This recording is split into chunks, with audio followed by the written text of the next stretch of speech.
కేంద్రంలో ఉన్న బీజేపీ ప్రభుత్వంతో పేద ప్రజలు అలాగే విద్యార్థులు సైతం తీవ్ర ఇబ్బందులు పడుతున్నారని, లీకేజీ ప్రభుత్వంగా కేంద్ర ప్రభుత్వం మారిందని సిపిఐఎంఎల్ మాసలైన్ జిల్లా నాయకులు మసూదన్ రెడ్డి మండిపడ్డారు. ఆయన ఆదివారం భద్రాద్రి కొత్తగూడెం జిల్లా పినపాక మండల కేంద్రంలో మాట్లాడారు.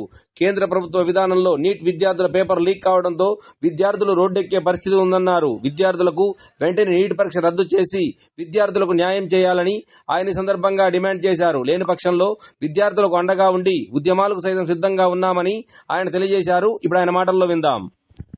మేము డిమాండ్ చేస్తా ఉన్నాం సిపిఐఎంఎల్ మాసలైన్గా. ఎందుకంటే ఇవాళ విద్యార్థులందరూ కూడా కష్టపడి చదువుకొని నీట్ పరీక్షలు రాస్తే దాన్ని ముందే పేపర్ లీకేజ్ చేసి చేయడం వల్ల ఏమైందంటే కొంతమందికి లబ్ధి జరిగింది, కానీ మిగతా మొత్తం కూడా విద్యార్థుల భవిష్యత్తు మొత్తం కూడా నాశనం అయినటువంటి పరిస్థితి. కాబట్టి దీన్ని ఖచ్చితంగా వెంటనే నీట్ రద్దు చేయాలనుకుంటున్నాను. థ్యాంక్స్.